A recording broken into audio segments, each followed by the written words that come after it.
Assalamualaikum warahmatullahi wabarakatuh. Warganet yang berbahagia, kita bersyukur hidup di Indonesia sebagai negara yang merdeka, sebagai tanah air kita. Mari cintai tanah air kita ini agar kita bisa melaksanakan perintah Allah dengan sebaik-baiknya. Orang harus paham ini. Tommy semakin berani, makin lupa diri, hingga nekat lakukan hal ini. Sejak periode pertama pemerintahan Presiden Joko Widodo, beliau terbuka dan berkali-kali menyampaikan untuk selalu menerima kritik dan masukan. Karena kalau Anda kritik tanpa memberi fakta dan data, itu artinya pertama Anda tendensius, yang kedua Anda bisa memfitnah, yang lebih paling tidak bermartabat lagi itu artinya kamu sangat iri. Bagaimana mungkin kau sejajarkan dengan pemerintahan Presiden Soeharto? Jokowi bertekad di periode keduanya ini ia akan memajukan sistem perekonomian negara bagaimanapun caranya. Ini adalah periode terakhirnya dan harus selesai dengan target yang sebaik-baiknya. Ketika awal memimpin, musuh Jokowi itu banyak sekali dari berbagai sisi. Dia pernah bilang sih, musuh saya terlalu banyak, sehingga dia harus memilih satu persatu apa yang harus dia kerjakan dalam skala prioritas. Jadi bayangkan, ngerinya posisi Jokowi karena dia harus berhadapan dengan orang-orang yang besar dan super kaya itu. Orang-orang super kaya ini bisa menggerakkan demo besar untuk menggulingkan pemerintah. Jadi jangan heran ketika nanti ada banyak sekali antek-antek cendana yang tidak suka dengan Jokowi. Termasuk anjing-anjing FPI yang selama ini sering sekali menjilat keluarga penguasa Orba. Coba perhatikan saja, antek-antek yang selama ini menjilat ke cendana, semua pada memusuhi dan merecoki Jokowi. Mulai dari Rizik, ya kan, kemudian ada lagi Tengku Zul, ada Haikal Hasan, ada Rocky Gerung, Fadlizon, dan lain-lain. Tepok jidat saya melihat status Tommy Soeharto di Twitter. 32 tahun bukan waktu yang sebentar bagi rakyat Indonesia berada dalam kemerdekaan dengan kebebasan yang ditekan habis. Beberapa dari para generasi tua sekarang malah masih hidup dalam bayangan ketakutan. Mereka masih mengingatkan, kamu ngomong jangan sembarangan, nanti kamu diculik dan hilang. Lalu cucu mereka menjawabnya, enggak mbak, zaman itu sudah lewat, itu zamannya Soeharto. Kita sekarang sudah bebas, zaman Jokowi. Rakyat bebas mengemukakan kritikannya biarpun kebablasan. Lalu Tommy sekarang bilang kalau rakyat harus mikir agar tidak tertipu. Mungkin rakyat bisa menjawabnya dulu, mikir nggak waktu memberlakukan undang-undang subversif? Mikir nggak waktu memonopoli cengkeh? Mikir nggak waktu melakukan A, B, C, D, E, F, G, X, Y, Z, A, B, A, C, A, X, Y, A, Z, B, B, A, B, C, B, X, B, Y, B, Z, dan lain-lain? Nggak mikir kan? Lalu tweetan Tommy lain yang lucu adalah ini. Perlu 30 tahun lagi bagi HMS untuk mengangkat kakak saya masuk kabinet. Bagi Joko Widodo cukup beberapa bulan untuk mengangkat Puan masuk kabinet. Bang Tommy, bapak Anda itu nggak ada pilihan kecuali harus menunggu 30 tahun untuk bisa mengangkat kakak Anda menjadi menteri sosial. Kalau nggak mau menunggu 30 tahun, apa mungkin kakak Anda diangkat menjadi seorang menteri di umur 11 tahun? Lucu.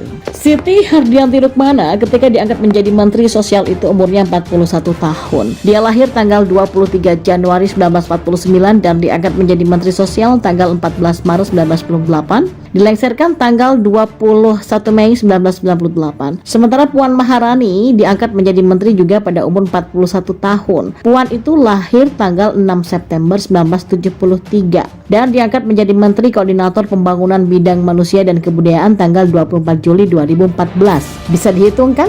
Nah, Tommy ternyata juga membandingkan dirinya dengan Hendro. Dia mencuitkan ini, diperlukan 30 tahun bagi HMS untuk memberikan saya kepercayaan mengelola mobil nasional Timur. Bagi Jokowi cukup 3 bulan buat Bang Hendro. Mobil Timur itu mulai dipasarkan di Indonesia pada pertengahan tahun 1990. Bang Tommy lahir tanggal 15 Juli 1962. Umur berapa tuh dikasih usaha bebas pajak oleh ayahanda? Umur 28 tahun coba. Gibran Rakabuming saat ini berumur 30 tahun. Dia lahir tanggal 1 Oktober 1987. Kalau Jokowi mau bersikap seperti HMS, bisnis mobil nasional itu bisa dengan mudah diberikan kepada anaknya. Tapi Jokowi pantang melakukan itu. Dan Mas Hendro cukup qualified untuk dipercaya memegang tanggung jawab tersebut. Dan gak cuma sampai di situ, Tommy Soeharto masih terus menulis statusnya di Twitter. Rajin amat nuding Orba hukum gak jalan. Orba itu berpedoman pada Undang-Undang 45. Sekarang pedomannya pada Undang-Undang ABS, Undang-Undang Asal Bunda Senang. Kayaknya dari dulu ABS itu artinya asal bapak senang ya. Dan istilah ini lahir di zaman Orde Baru. Undang-undang asal bapak senang di zaman Orde Baru itu melahirkan satu budaya yang disebut KKN atau kepanjangannya dari korupsi, kolusi, nepotisme. Tommy Soeharto dengan bisnis mobil nasional Timur adalah contoh yang sangat nyata dari praktek KKN tersebut. Sekarang ini kan sudah bukan rahasia lagi apa, siapa, dan bagaimana, kapan, dan kenapanya para anggota keluarga cendana. Seluruh rakyat Indonesia, kecuali anak balita, tahu sejarah 32 tahun masa Orde Baru. Kalau mau menyerang Jokowi, pinter sedikit kenapa sih? Nah, itu komentar kita, Bang. Tapi penulisan status Tommy itu memang dibuat dengan sengaja seperti itu. Salah tapi diviralkan. Sasarannya bukan kita-kita yang udah pinter. Mastermind Tommy punya pemikiran yang sama dengan EF Saifullah, sepemilik air dan mayat di Pilkada Jakarta itu. Yang menjadi sasaran mereka adalah orang-orang yang pendek akal, anak-anak muda yang sudah punya hak suara tapi nggak tahu sejarah, orang-orang yang tidak cukup makan sekolahan, orang-orang yang labil dan orang-orang yang punya jiwa pengekor, dan orang-orang yang benar-benar penjilat. Hal seperti ini sama seperti status hoax yang diviralkan. Misalnya nih, isu tentang PDI adalah PKI. Status itu mungkin hanya 1 hari tayang, lalu diviralkan dan terbaca oleh kelompok orang-orang yang saya sebutkan tadi itu ya. Nah sekarang status itu sudah nggak ada. Bahkan si pengunggahnya pun sudah ditangkap. Tapi di dunia maya, perdebatan masih terus berlanjut. Di daerah tertentu bahkan terjadi persekusi terhadap pendukung PDI. Dan ini terjadi pada teman saya sendiri loh di Serang. Saya menyebutnya ini adalah strategi melempar tai atau kotoran ke kerumunan orang. Orang marah ketika mereka sadar bahwa seseorang tak dikenal sudah melemparkan kotoran. Lalu ramai-ramai dibersihkan. Tapi walaupun sudah dibersihkan, bau nggak enak masih tetap tercium karena aksi pembersihan tidak dilakukan secara sempurna. Untuk Bang Tommy sendiri, saya hanya bisa bilang, salahkan bapak Anda, Mas. Kenapa dulu dia jadi presiden ketika anak-anaknya masih balita? Coba kalau waktu itu HMS membiarkan Soekarno menjabat presiden 10 tahun seperti SBY, saya yakin penantian kakak Anda untuk menjadi menteri berkurang 10 tahun. Tidak 30 tahun, tapi hanya 20 tahun saja. Masih tidak cukupkah selama 55 tahun Anda mendapatkan kemudahan dan kemewahan dalam hidup? Tidakkah Anda mensyukuri nikmat yang diberikan Allah kepada Anda dan keluarga Anda selama ini? Bangsa dan negara ini masih begitu baik pada keluarga HMS. Karena begitu banyaknya penyimpangan, tapi tak satupun dari keluarga Anda dituntut penjara. Dicatat. Sekarang malah sedang memulai usaha untuk kembali ingin berkuasa. Ya, dasar manusia ya. Memang susah kalau ajaran agama sudah tidak mengena dan hanya dijadikan alat untuk meraih cita-cita. Tapi tak sampai di situ saja. Rupanya keluarga cendana sangat terusik dengan pemerintahan Jokowi. Setelah ikut memfasilitasi Ijtima Ulama 1-4, kini Tommy Soeharto mulai bermain di Papua. Dia memanas-manasi rakyat Papua kalau saat ini ketergantungan negara yang besar terhadap asing dan tingginya hutang, seakan-akan lupa kalau bapaknya Soeharto yang memberikan karpet merah terhadap Freeport. Jangan lupa. Sebelumnya Tommy totalitas merongrong Papua dengan ikut menjadi bacalek dari Partai Berkarya. Dan seperti diberitakan detik.com, Tommy Soeharto kembali menyerang pemerintah. Serangannya kali ini dilontarkan ketika Ketua Umum Partai Berkarya itu saat mengunjungi Wamena, Papua. Caleg Dapil Papua itu berbicara tentang ekonomi dan hutang pemerintah yang semakin besar. Menurut Tommy, untuk membawa perubahan ekonomi Indonesia, pemerintah harus menerapkan trilogi pembangunan yang pernah dilaksanakan pada masa Orde Baru. Trilogi pembangunan yang dimaksud adalah stabilitas nasional dan yang dinamis, pertumbuhan ekonomi tinggi, serta pemerataan pembangunan dan hasil-hasilnya sebagai landasan penentuan kebijakan politik, ekonomi, dan sosial dalam melaksanakan pembangunan negara. Tanpa stabilitas keamanan, bagaimana kita bisa membangun? Kalau bangsa ini ribut terus, bagaimana ekonomi rakyat akan bertumbuh dan bagaimana pembangunan dilaksanakan? Memang pertumbuhan domestik bruto kita 5%, tapi itu hanya dinikmati segelintir orang, bahkan orang asing. Akhirnya utang luar negeri kita membengkak, kata Tommy Soeharto. Ya, sebelum menyerang soal hutan, Tommy juga menyerang tentang KKN yang semakin marak katanya. Menurut Tommy, di era seperti ini, KKN makin menggila dibandingkan saat Orde Baru. Tommy menyentil pemerintahan pasca reformasi. Baginya tak ada perbaikan dalam pembangunan di Indonesia. Tommy ini buta sejarah atau bagaimana ya? Justru Soeharto alias bapaknya lah koruptor terbesar di dunia. Jadi semoga rakyat Papua ikut membaca artikel ini agar tidak termakan hasutan manusia rakus berkedok simpati terhadap wong cilik. Saya nggak bisa bayangin apa yang dilakukan Tommy kalau menetap di Papua sebagai pejabat daerah. Dalam kunjungan pertamanya saja dia sudah berani mencela pemerintah dan mengepoi rakyat Papua.